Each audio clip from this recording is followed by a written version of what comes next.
Hi అండి, welcome back to my channel Maruthi talks and classes. అందరికీ నమస్కారం అండి.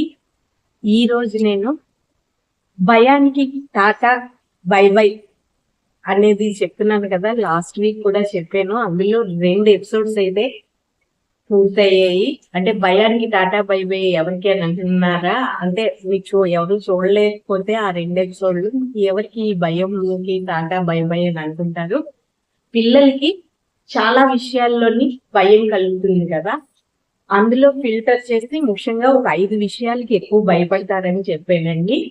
2 ఎపిసోడ్స్ ఆల్రెడీ అయిపోయాయి. అందులో ఇవాళ 3rd ఎపిసోడ్ ఏంటి అంటే పిల్లల భయాలకి టాటా బై బై చెప్పడంలోని నెక్స్ట్ దేనికి ఎక్కువగా భయపడతారంటే పిల్లలు నలుగురిలో ఎక్కువగా కలవడానికి భయపడతారు, నలుగురితో మాట్లాడడానికి భయపడతారు, ఇంట్లోంచి బయటికి వెళ్ళలేరు, కొత్త వాళ్ళతో మాట్లాడలేరు.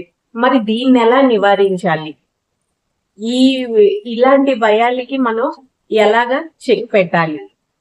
ఈ భయాన్ని మీరు పిల్లల్లో కానీ గమనిస్తే మీరు చిన్నప్పటి నుంచి పిల్లలకి ఏది అలవాటు చేయాలి అని అంటే 2-3 మాట్లాడడం, కలవడం అన్నది, కలిసి ఆడుకునేటట్టు 2-3 మాట్లాడేటట్టు చేయాలన్నమాట. మీరు పిల్లల్లో కానీ ఇలాంటి భయాన్ని మీరు గమనిస్తే ఇలాగా అంటే 2-3 పిల్లలతో ఆడుకోవడము, వాళ్ళతో మాట్లాడటము అలా చేయాలి. బయట షాపింగ్కి వెళ్ళడము, ప్లే జోన్కి తీసుకెళ్ళడము, 4 పిల్లలతో కలిసి తర్వాత శుభ కార్యక్రమాలకు తీసుకెళ్ళడము, అక్కడ బంధువులతో కలిసి మాట్లాడేలాగా, అలాగే తెలిసిన వాళ్ళతోని మాట్లాడేలాగా చెయ్యాలన్నమాట.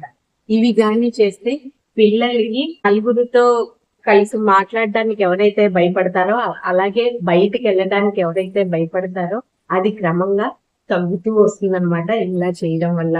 ఇది ఇవాళ భయానికి టాటా బై బై ఎపిసోడ్లోని పిల్లలు నలుగురితో కలవకపోవడానికి, ఆ భయానికి నివారణ అంటే ఏ విధంగా చేస్తే పిల్లల్లో ఆ భయం పోగొట్టవచ్చు అన్నదానికి చెప్పానండి. ఇంకా నెక్స్ట్ ఎపిసోడ్ లోని ఏం తెలుసుకుందాం అంటే పిల్లలు ఎక్కువగా హాస్టల్కి వెళ్ళడానికి భయపడుతూ ఉంటారు కదా, మరి హాస్టల్కి వెళ్ళడానికి ఎందుకు భయపడతారు, దాన్ని ఎలా నివారించవచ్చు అన్నది ఎపిసోడ్ 4 లో తెలుసుకుందాము. ఈ వీడియో కానీ మీకు నచ్చితే ప్లీజ్ లైక్ చేయండి, మా ఛానల్ సబ్స్క్రైబ్ చేసుకోండి.